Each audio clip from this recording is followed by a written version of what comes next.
আগে গোসল করব, তারপর খাব বলেই আমি পুকুরে গেলাম। আজ গামছাও নিলাম না। গোসল করে ভেজা কাক হয়ে এলাম আম্মার কাছে। আগের দিন তো হালকা ভেজা গামছায় এতই ভালো বোঝা যায়নি, কিন্তু আজ একদম ভিজে গায়ে সেটে আছে লুঙ্গি। আম্মার দৃষ্টি আমার উপরেই, আর চোখে গিলে খাচ্ছে। জিভে যেন জল এসে গেছে এমন করে তাকিয়ে আছে। আমি তমাল, জয়পুরহাট থেকে 20 কিলোমিটার গভীরে এক অজপাড়া গায়ে থাকি। আমার পরিবারে আমার মা আর আমার বাস। পরিবারে আমরা দুজন ছাড়া আর কেউ নেই। বাবা করোনায় মারা যায়। গ্রামের সর্বদক্ষিণে আমাদের বাড়ি। তারপরে আর কিছুই নেই। পাহাড় জঙ্গলে ভর্তি, যেখানে কসনিংকালেও কেউ আসে না। বাড়ির সাথে লাগোয়া কয়েক বিঘা জমি থাকায় আমাদের মা ছেলের সংসার কোনোমতে চলছে। বাবা মারা যাওয়ার পর পড়াশোনা বাদ দিয়ে মার সাথে মাঝে মাঝে কৃষিকাজ করি। সবজির ক্ষেত করি বলে আমরাই যা করার করি। আর আমি একটা কাপড়ের দোকান চালাই। তো দুজনের সংসার বেশ চলছে। আমার বয়স 19 আর আম্মার 36। 16 বছরে বিয়ে হয়ে 1 বছর পরেই আমি পৃথিবীতে আসি। আম্মার গায়ের রং প্রচণ্ড ফর্সা। শুনেছি নানিও নাকি ফর্সা ছিল, তাই আম্মার এমন।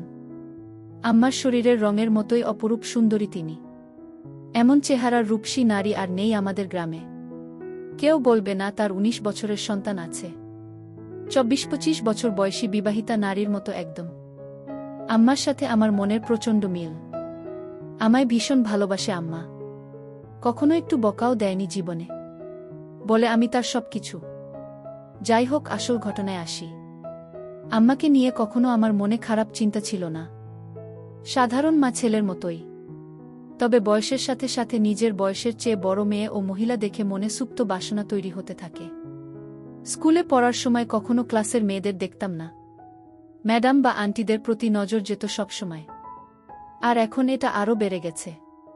19 বছরে অনেকেই বিয়ে করে, কিন্তু আমার এখনো হয়নি। তার উপর কাপড় বিক্রি করি। দোকানে মহিলাদের পোশাকই বেশি। খুব কষ্টে তাদের সামনে নিজেকে সামলাই। আর তার উপর গ্রামের একমাত্র কাপড়ের দোকান আমার বলে সবাই এখানেই আসে কেনাকাটা করতে। গ্রামের এমন কোনো মহিলা বা মেয়ে নেই যাদের ওই কাপড়ের সাইজ আমি জানি না। ভাগ্য ভালো হলে প্রায় মাপ নিতে গিয়ে কৌশলে হাত বুলিয়ে মনের আশ মিটাই। এমন করে আরও বেশি খালা কাকিদের প্রতি আগ্রহ বাড়ছে। এমন করেই যে একদিন আমার জীবনের মোড় ঘুরবে তা কখনো কল্পনাও করিনি। হঠাৎ একরাতে স্বপ্নদোষ হল। মা ছেলে দুজন মানুষ, তাই একটা ঘর দিয়েই চলছি আমরা। আম্মা আমার বিপরীত পাশে একটা খাটে ঘুমায়। আমাদের মাঝে চাদরের বেড়া দেয়া। তো উঠে বসে দেখি বিছানা একদম তলিয়ে গেছে ভিজে। লুঙ্গির শুকনো অংশ দিয়ে বিছানায় ভেজাটুকু কোনোমতে মুছে টয়লেটে গেলাম। টয়লেট শেষে ঘরে ঢুকতেই হঠাৎ চোখটা আম্মার দিকে গেল। আর চোখ আটকে গেল সেদিকে। শাড়ি উপরে উঠে পায়ের কিছুটা বেরিয়ে আছে, কিন্তু এইটুকু দেখে আমার চোখ আটকে গেল। নিজের অজান্তেই কেমন একটা ঘোরে হারিয়ে গেলাম আমি ও এগিয়ে আম্মার কাছে গেলাম। আম্মা গভীর ঘুমে আছে। নিঃশ্বাসের সাথে বুকটা উঠানামা করছে। আর কেউ যেন আমার বুকে ঢাক পেটাচ্ছে। মন ভরে অধীর আগ্রহে আম্মার রূপ দর্শন করছি। হঠাৎ আম্মা আড়মোড়া ভাঙতে লাগলো ঘুমের মাঝে। আমি দ্রুতে নিজের বিছানায় এসে শুয়ে পড়ি। সারা রাত শুধু আম্মার কথা ভেবেই পার করলাম। ঘুমাতে পারলাম না। অনেকক্ষণ পরে চোখ বুজলাম। সকালে উঠে উঠোনে গিয়ে দেখি আম্মা গরুর দুধ দোহাচ্ছে। আগেও দেখেছি, কিন্তু আজ চোখে পড়ল আম্মার পিঠ অনেকটা খোলা। মসৃণ ত্বকের পিঠ দেখে সাবানের অ্যাড করা নায়িকা সব ফেল। রাতে আম্মার সামান্য সৌন্দর্য দেখেই আমি আম্মার প্রতি নিষিদ্ধ আকৃষ্টতা অনুভব করতে লাগলাম। এটা খারাপ বা ভালো এমন কোনো চিন্তাই মাথায় আসছে না। আম্মার পিছনে দাঁড়িয়ে দেখেই যাচ্ছি। হঠাৎ আম্মা পিছন ফিরলে চমকে গেলাম দুজনেই। ছি ছি, আম্মা বুঝে ফেলল না তো? কিন্তু আম্মা বলল, কি সোনা, ঘুম ভাঙছে তোমার? বলে রাখা ভালো, আম্মা আমাকে সবসময় সোনা ডাকে আর তুমি করেই বলে। যাই হোক, আম্মার কথায় মনে হলো না যে সে বুঝেছে আমি কি করছিলাম। আম্মা, যাও মুখ ধুয়ে আসো, খাবার দিচ্ছি। আম্মা আজকে দুধ খাবো। আম্মা, এই দুধ খাবা? আমি মনে মনে অন্য কিছু বলতে লাগলাম। আম্মার ডাকে সম্বিত ফিরল। আম্মা, এই দুধ মাত্র দোহাইতেছি। গরম না করলে খাবা কিভাবে? আমি এভাবেই খাবো। তুমি খাইয়ে দাও। আম্মা, আচ্ছা আসো। এই নাও পাগল ছেলে। আম্মা গ্লাসে করে দুধ ঢেলে এগিয়ে দিল। আম্মা মুচকি হেসে আমার চুল আউলে দিয়ে বলল, এখন যাও হাত মুখ ধোও। খাইতে দিব। আমি হাত মুখ ধুয়ে খেতে আসলাম। এসেই বলি, আজ আমাকে খাওয়াই দাও। আম্মা অবাক হয়ে বলল, আজ কি হয়েছে তোমার? আমি কেন খাওয়াই দিতে পারবা না? আম্মা, আমি কি তা বলছি নাকি? আমি তাহলে এমন জিজ্ঞেস করো কেন? আম্মা, আচ্ছা বাবা, রাগ করো না, আসো খাওয়াই দেই। আম্মা খাইয়ে দিচ্ছে এমন সময় বললাম, আচ্ছা আম্মা, তুমি আমাকে ভালোবাসো? আমার এমন প্রশ্ন শুনে আম্মা এক প্রকার ভয় পেয়ে বলল, কি হয়েছে তোমার? আজকে এমন কেন করতেছ? শরীর খারাপ নাকি? বলে আম্মা আমায় কপালে গালে ছুঁয়ে দেখতে লাগলো জ্বর আছে কিনা। আমি, আরে কিছু হয়নি। জিজ্ঞেস করতে মন চাইল। আম্মা, তুমি ছাড়া আমার জীবনে আর কেউ আছে নাকি? তোমাকে নিয়েই আমার সব। আমার প্রাণ তুমি। নিজের জীবন থেকেও তোমায় বেশি ভালোবাসি সোনা। কিন্তু হঠাৎ এসব কেন জানতে চাইতেছ? আমি, আম্মা, তুমি আব্বা মারা যাওয়ার পর থেকে আর আগের মতো নাই। সাজো না, নতুন কিছু পরো না। আমার এইসব ভালো লাগে না। আম্মা নিরাশ হয়ে বলল, বাবারে, স্বামী মারা গেলে কোনো নারীর অস্তিত্ব থাকে না। তুমি আমার জীবনে আছো দেখে বেঁচে আছি, নইলে কবেই মরে যেতাম। আমি বাবাকে ভীষণ ভালোবাসতে, তাই না আম্মা? সব স্ত্রী তার স্বামীকে ভালোবাসে, আমিও বাসতাম। কিন্তু আমাকে বাসনা তার প্রমাণ দিয়েই দিলে। আমার পছন্দ তুমি সেজেগুজে থাকো, কিন্তু তুমি তা করো না। আমায় ভালোবাসলে এমন করতে না। তুমি খুশি থাকো, তা চাই আমি। তুমি একটা বিয়ে করো, আবার সুখের সংসার করো, তাহলে জীবনটা ভালো কাটবে। কেন এসব বললাম নিজেও জানি না। মনে এলো আর বলে দিলাম। আমার কথা শেষ হতে না হতেই ঠাস করে একটা চড় পড়ল আমার গালে। আমি ব্যথার চেয়ে অবাক হয়েছি। আমার জ্ঞান হবার পর কখনো আমাকে কেউ মারেনি। মার দূরে থাক, কখনো চোখ রাঙিয়ে কথাও বলে না। কিন্তু আজ এতই রাগ হলো যে মার খেলাম। আম্মার চোখ লাল হয়ে আছে। কাঁদতে কাঁদতে বলল, নিজের বাবা মরে গেছে বলে মাকে অন্যের বিছানায় দিতে চাও? বোঝা হয়ে গেছি আমি, তাই না? আমাকে খাওয়াতে পড়াতে কষ্ট হচ্ছে। আমি চলে যাব, চিন্তা করো না। বলেই উঠে চলে গেল আম্মা ও নিজের বিছানায় শুয়ে কাঁদতে লাগল। আমি উঠে তার কাছে গিয়ে হাজারো বার বোঝানোর চেষ্টা করলাম, কিন্তু আমার কোনো কথাই শুনল না। আম্মা, এখন আমার চোখের সামনে থেকে যাও। আমি আম্মার কথায় ভয় পেয়ে যাই। বের হয়ে যাই দোকানের উদ্দেশ্যে। রাতেও কথা বলল না, যে যার মতো শুয়ে পড়ি। হঠাৎ ঘুমের মধ্যে গালে নরম ছোঁয়া পেয়ে উঠে পড়ি। দেখি আম্মা আমার সামনে বিছানায় বসে। উঠে আমি সামনে বসতেই আম্মা চোখ জ্বলজ্বলে করে আমার গালে হাত বুলিয়ে বলল, ব্যথা করছে তাই না? আমাকে মা করে দাও আম্মা। আর কখনো বলবো না এসব। তুমি আমার কাছে মোটেও বোঝা না। আমি ভেবেছি হয়তো তোমার ভালো হবে, কিন্তু তুমি কষ্ট পাবে জানতাম না। আমায় মাফ করে দাও। আম্মার সাথে সাথে আমায় বুকে টেনে নিল ও বলল, সোনারে, আমি তোমায় ভীষণ ভালোবাসি। তোমায় ছেড়ে কারো সংসারে গিয়ে নিজের সুখ চাই না। তোমার বাবার পরে তুমিই আমার একমাত্র সম্বল। আর কখনো এমন বলো না সোনা। আমি আর কখনো বলবো না আম্মা। আমার উপর আর রাগ করে থেকো না। এবার মনের কষ্ট ও ভয় দূর হলে আমি মার সৌন্দর্যের উপর আবার আকৃষ্ট হলাম। পরদিন বিকালে বাড়ি ফিরেই আমি চমকে উঠলাম। আম্মার পরনে একটা সবুজ শাড়ি আর হলুদ ব্লাউজ পরায় চমৎকার মানিয়েছে। একদম সরষি ললনা লাগছে। আমায় দেখে মুচকি হেসে বলল, এখন ঠিক আছে তো? তুমি সত্যি আমার জন্য নতুন শাড়ি পরেছ আম্মা? নইলে কি অন্য কেউ আছে আমার? আমি খুশিতে আম্মাকে জড়িয়ে ধরি। আম্মাও সাড়া দিল। আম্মা, তুমি আমার জান। তোমার খুশি আমার খুশি। তুমি নতুন নতুন সাজবে, তা আমার খুব ভালো লাগে। আম্মা, বুঝেছি। তোমাকে এখন সুন্দরী একটা মেয়ে দেখে বিয়ে দিতে হবে। আর কখনো বিয়ের কথা আনবে না। আম্মা, সে কি? বিয়ে কেন করবে না? আমি শুধু তোমায় নিয়েই থাকব। আম্মা, আরে পাগল, আমি তো থাকবই। বিয়ে করতে তাতে সমস্যা কোথায়? আমার আর তোমার মাঝে অন্য কেউ আসতে পারবে না। আমি চাই না আমাদের মাঝে কেউ আসুক। আর কখনো বিয়ের কথা বলবে না।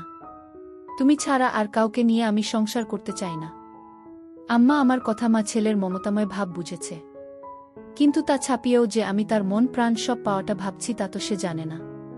আম্মা, আচ্ছা বাবা, আর বলবো না। আম্মা কিছুক্ষণ আমায় চেয়ে দেখল ও বলল, আচ্ছা যাই হোক। বললে না তো আমায় কেমন লাগছে? আমি একদম পরী লাগছে। তোমার মতো সুন্দরী এই দুনিয়ায় কেউ নেই। আম্মা লজ্জা পেয়ে বলল, আহ দুষ্টু, খালি মজা করো। আমি সত্যি বলছি, আমি। বিশ্বাস করো। আম্মা, আচ্ছা আচ্ছা হয়েছে। এখন যাও গোসল করে আসো। আমি পুকুরে গেলাম গোসল করতে। বাড়িতেই পুকুর আমাদের ঘরের পাশে। আমি গোসল করে গা মুছে সেই হালকা ভেজা গামছা পরেই এসে আম্মার সামনে দাঁড়িয়ে বললাম, ভিতর থেকে লুঙ্গি এনে দাও না আম্মা।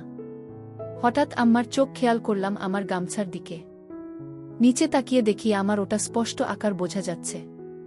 তার মানে কি আম্মা তাই দেখছিল? আমি মেলাতে পারলাম না।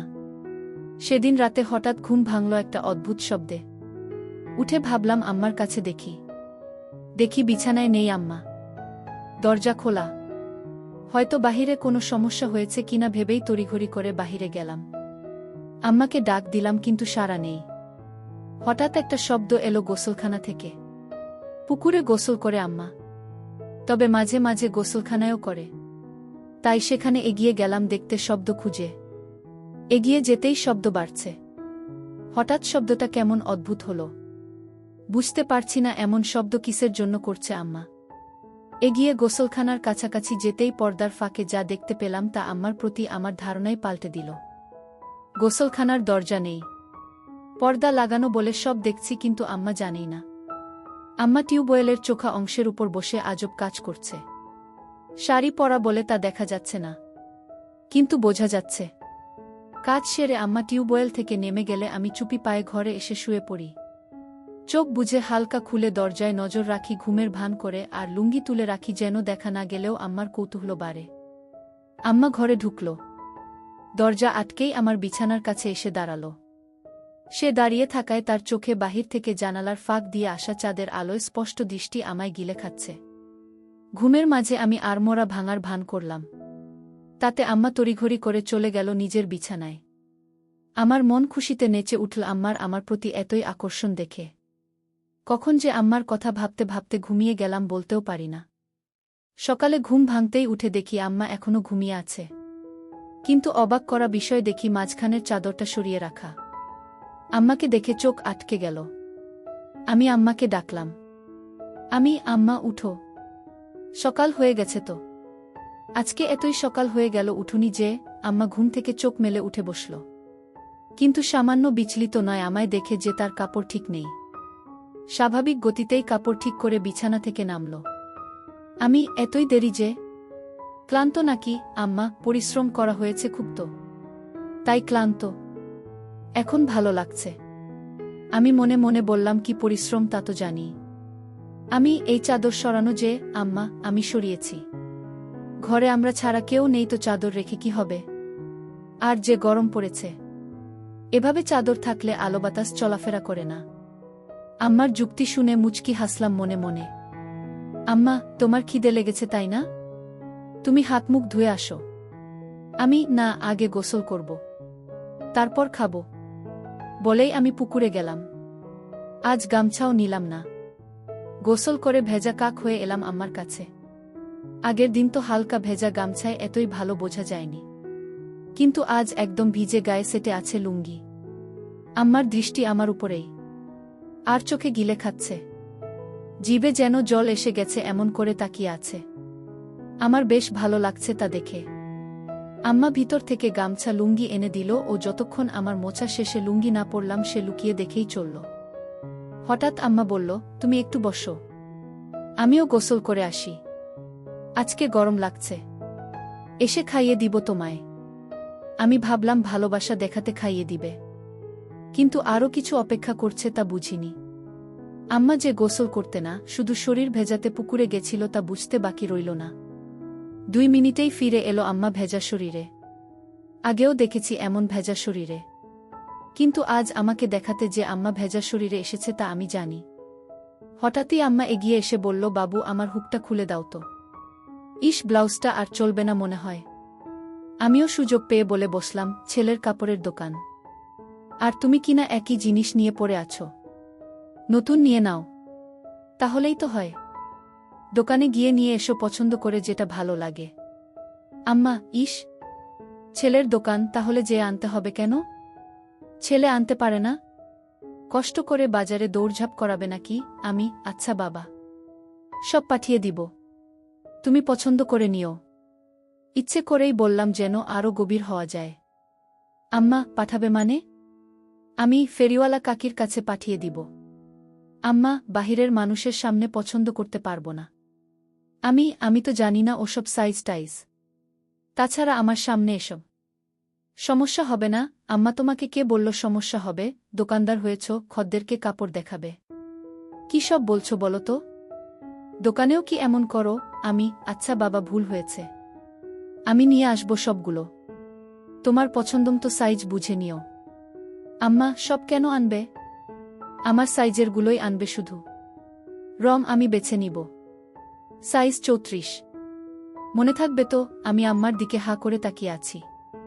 আম্মা এতইটাই আমার উপর ফিদা যে উঠে পড়ে লাজলজ্জা সংকোচ ভুলে আমায় সব জানিয়ে দিচ্ছে। আমি প্রচণ্ড খুশি ও অবাকও হলাম যে আম্মা খুব গতিতে চলছে। সারাদিন আম্মার কথা ভেবেই দিন পার করলাম। দোকান বন্ধ করার সময় বেছে বেছে বড় গলাওয়ালা কয়েকটা নিলাম। দোকান থেকে বের হয়েই সোজা বাসায় পৌঁছে যাই। গিয়ে দেখি আম্মা খেতে কাজ করছে। আমিও গেলাম সেখানে, কিন্তু গা মেখে গেছে ধুলোবালি ও কাদা দিয়ে। আজ কেমন অদ্ভুত লাগছে। এমন করে কাদা মাখামাখি হয় না কখনো। বাড়ির ভিতরে ঢুকতে ঢুকতে বললাম, তুমি তো কাদা দিয়ে মেখে গেছ, শাড়ি পুরো মেখে গেছে। আম্মা, কি করব বলো? একসেট হয়ে তো কাজ করা যাবে না, তাই না? আমি অবাক হয়ে গেলাম আম্মার কথা শুনে। আম্মার দিকে হুট করে তাকাতেই আম্মা হেসে দিল। সাথে আমিও হেসে দিই। ধীরে ধীরে কেমন একটা ঘুলে মিলে যাচ্ছি দুজনে। সবজির ডালা রাখার পরে আম্মা বলল, আমার জিনিস আনছো? আমি হুম। পরে দেখো, সাইজে না হলে পাল্টায় আনব। আম্মা বলল, সাইজ হবে, বিশ্বাস আছে তোমার উপর, বলেই মুচকি হেসে চলে গেল ঘরে। আমি বাহিরে দাঁড়ানো। একটু পরেই আম্মা ডাক দিল। ভিতরে যেতে যেতে ভাবলাম মজার কিছু হবে, কিন্তু আম্মা আমায় হতাশ করল। আম্মার হাতে একটা হলুদ শাড়ি গামছা। আম্মা, তুমি একটু বসো, আমি গোসল করে আসি, বলেই আম্মা পুকুরে চলে গেল। কিছু না ভেবেই চলে গেলাম একটু পরেই পুকুরের কাছে। ঝোপঝাড়ে গিয়ে দাঁড়িয়ে উকি মারতেই চোখ কপালে উঠে গেল। আহ, কি সুন্দর লাগছে, বলা বোঝানো যাবে না। হঠাৎ একটা পিঁপড়া কামড় দিলে আচমকায় মুখ থেকে অস্ফুট বাকে উহ শব্দ হয়ে গেল আর ঝোপঝাড় একটু নড়ে গেল। আম্মা একটু চমকে এদিকে তাকালো ও দেখতে লাগলো এদিকে। পরক্ষণেই আমায় অবাক করে দিয়ে আম্মার মুখে একটা মুচকি হাসি দেখতে পেলাম। মাথায় ঢুকল না আম্মা কি আমায় দেখেই ফেলেছে কিনা। হঠাৎ নিচে পায়ের দিকে তাকিয়েই দেখি আমার শরীর পুরোটাই আম্মার দিক থেকে দেখা যাচ্ছে। আমি প্রচণ্ড লজ্জা পেলাম ধরা পড়ে, কিন্তু আম্মা তো আমায় ধরা পড়তে দেয়নি দেখে খুব ভালো লাগল। আম্মা এবার দেখাল কারিশমা। আগে পানিতে একটা ডুব দিয়ে পানি থেকে উঠল। তখনই আমায় আকাশ থেকে ফেলে আম্মা অকল্পনীয় কাজ করল। ডাঙায় উঠে দাঁড়িয়ে আগে আমার দিকে তাকিয়ে একটা অদ্ভুত মুচকি হাসি দিল। এই প্রথম আমার আম্মার এই রূপ দেখে আমি হতবাক। আমি দ্রুত ঘরের সামনে চলে যাই ও দরজায় বসে থাকি। তখন আম্মা এলো আবার অবাক করে। আমার সামনে এসে দাঁড়িয়ে মুচকি হেসে বলল, খিদে লেগেছে সোনা? আমি, হ্যাঁ আম্মা। তোমার এতই সময় লাগলো যে? আম্মা, তুমি জানো না বুঝি? আমি ভ্যাবলার মতো তাকিয়ে আছি আম্মার চোখে। দুজনেই একটু আগের বিষয়টা জানি, কিন্তু কেউ স্বীকার করে এগোতে পারছি না। সময় নিচ্ছি, কিন্তু আম্মার এক ধাপ এগোনো হয়ে গেছে। আমার দিকে এক প্রকার এগিয়ে এসে বলল, কি দেখছো সোনা? আমিও লজ্জা সংকোচ কাটিয়ে বলি, তোমার জন্য এনেছি, ওগুলো পরলে ভালোই লাগবে। আম্মার মুখে মারাত্মক একটা হাসি এনে বলল, কেন, এগুলোই ভালো লাগে না আমায়? আমি, ভালো লাগে, কিন্তু আমি যা এনেছি তা এর চেয়েও সুন্দর, মানাবে। আম্মা, বেশ নজর রাখছো দেখছি আম্মার উপর। আম্মা আমায় সুযোগ দিচ্ছে। আমি তা ভেস্তে দিলাম না। বললাম, আমার খদ্দের তুমি, কোনোটাই কেমন লাগবে তা আমার দেখা দায়িত্ব। আম্মা চোখ পাকিয়ে বলল, তাই? তাহলে তো গ্রামের সব মেয়ে মহিলার দিকে দেখা হয়ে গেছে। আমি হকচকিয়ে গেলাম। কথা সত্যি, কিন্তু বুঝলাম আম্মার খানিকটা জ্বলন হচ্ছে।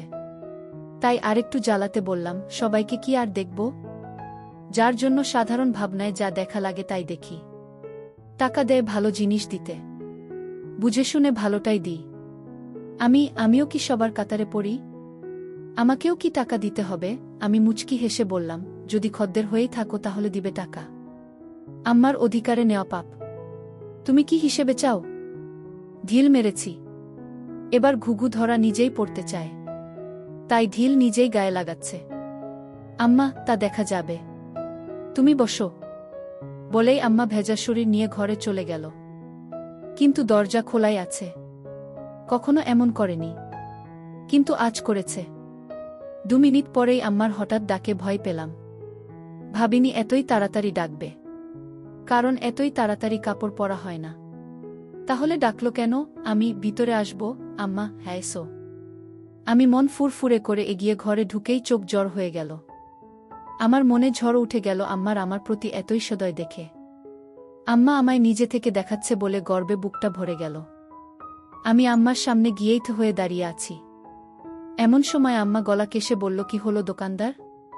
মাপ ঠিকই তো এনেছ দেখছি। এতই ভালো মাপ কি করে আনলে? আমিও আমার সামনে খদ্দেরদের সাথে যেভাবে কথা বলি সেরকম বললাম, এত বছর ধরে ব্যবসা করি। জানবো না আম্মা, অন্যদের তো মাপ নিতে হয়। আমার লাগলো না যে তোমার কি অন্যের সাথে যায়? তুমি আমার সামনে সবসময় থাকো। আগাগোড়া সবই তো দেখা আছে। কথাটা আচমকা বলেই ফেললাম, যদিও এখনই বলতে চাইনি। কিন্তু আম্মার মুখে তা শুনে দুষ্টু হাসি। আম্মা, যাক, ভালোই এনেছে। তোমার গায়ে ফিট হয়েছে তো? কোনো সমস্যা হলে বলো, অন্য সাইজ আনবে তাহলে। আম্মা, একদম ঠিক আছে, কিন্তু একটা জিনিস বলা দরকার। কি বলো? আম্মার উত্তেজনা দেখে আম্মা হেসে দিল মুখে হাত দিয়ে। আমিও সামলে লজ্জা পেয়ে বললাম, কি জিনিস আম্মা? আরে কোনো সমস্যা না, একদম মাপমতন হয়েছে। কিন্তু আমার আরেকটা টাইট পরার ইচ্ছা। মাপো তো তুমি জানোই, তবুও একবার মাপ নিয়ে নাও। আমার প্রতি এতই আহ্বান দেখে মুগ্ধ। আম্মা তার গায়ে ছোঁয়ার সুযোগ করে দিচ্ছে। আমি এতই মুগ্ধ যে তাকিয়ে আছি। আম্মা, তুমি মনে হয় মাপ নিবে না? সরো, কাপড় পরে নেই। আরে না, এই তো নিচ্ছি। এক প্রকার দৌড়ঝাঁপ করে ফিতা এনে আম্মার সামনে দাঁড়ালাম। অন্যদের তো স্বাভাবিকভাবেই মাপ নিই, কিন্তু আম্মার সামনে এসে বুক ধরফর করছে। কোনো পাশ থেকে শুরু করব তাই বুঝতে পারছি না। এতই পাগল হয়েছি যে কিসের জন্য মাপ নিব তাই জিজ্ঞেসই করিনি। আম্মা মুচকি হাসছে আমার কান দেখে। কি হলো, হাসছো কেন? আম্মা, কিসের মাপ নিবে তুমি? জিজ্ঞেস করেছ? ও তাই তো। কিসের? আম্মা, জামা। পাগল ছেলে, তুমি যে দোকান করো কিভাবে জানি না। নাও এই ধরো, বলেই আম্মা হাত দুটো দুদিক ছড়িয়ে দিল। আমি একটু ঝুঁকে পিছন দিয়ে ফিতা এনে বুকের উপর রাখলাম। এখনো টাইট করিনি। আম্মা তাও বলল, আরো টাইট। আম্মার বুকে একটা কাঁপুনি হলো আর মুখে পাগলাটে একটা চাহনি। আমার চাহনি দেখে আম্মা একটু বিরক্ত হয়ে বলল, খদ্দেরদের সাথে এমন আচরণ করো তুমি? একটা মাপ নিতেও এত সময় কেন? যত যাই হোক, তুমি তো আম্মা। আম্মা, তাতে কি হয়েছে? কাজ কাজের জায়গায়। বাহিরে হলে কি এতই স্বাভাবিকভাবে তোমায় বলতে পারতাম? তুমি নিজের পেটের সন্তান, তাও যদি এতই রংচং করো। লাগবে না, যাও। বলেই আম্মা সরে যেতে নিলে আমি হাত ধরে বলি, আচ্ছা এসো, মাপ নিচ্ছি। কত রাগ করে গো আম্মা, নয়তো কি করব? বাহিরের মানুষের কাছে গিয়ে মাপ দিব? আম্মা, আচ্ছা হয়েছে, এসো। হাত ছড়াও। আম্মা, পারব না। পারলে সরিয়ে নাও। আম্মার এই অভিমান খুব ভালো লাগলো। এবার সংকোচ কেটে গেলাম, তাই আমিও এগিয়ে গেলাম।